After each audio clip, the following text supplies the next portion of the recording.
Residents of Kamathipura, a neighborhood in South Mumbai, have approached the Bombay High Court seeking to remove references of the neighborhood in the film Gangubai Kathiawadi starring Alia Bhatt.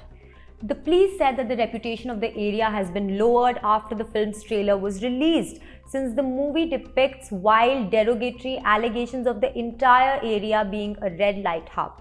The police said that the movie will cause all of the girl residents of the area to be termed as prostitutes, be teased and taunted, and their families' dignity would be lowered in the eyes of the society. Attorney General KK Venugopal recently granted sanction to initiate criminal contempt proceedings against YouTuber Ajeet Bharti for his allegedly derogatory remarks about the Supreme Court of India. While granting consent to initiate criminal contempt proceedings against Bharti for the second time, the Attorney General said that court bashing is becoming a pastime for some people. The Karnataka High Court was told by the state government on Tuesday that deeming wearing of hijab as an essential religious practice to Islam would compel all Muslim women to dress a particular way. Arguing for the state, Advocate General Prabhuling Nawadgi said that every woman of every faith has a right to choose what she wants to wear, and that there cannot be a religious sanction by way of a judicial declaration. The court said that it wished to dispose of the petitions filed on behalf of the Muslim girl students this week itself and sought the cooperation of all the parties involved.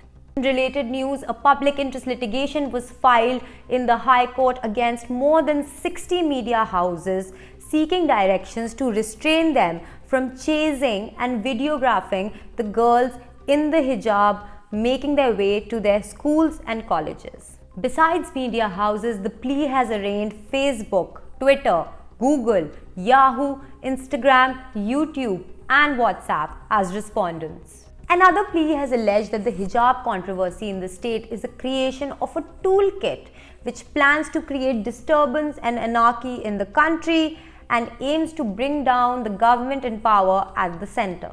The Dharwad bench of the Karnataka High Court recently quashed defamation proceedings against BJP Member of Parliament and Managing Director of Savarna News, Rajeev Chandrasekhar, for allegedly airing news that portrayed advocates as rowdies, vagabonds, scoundrels, and gundas.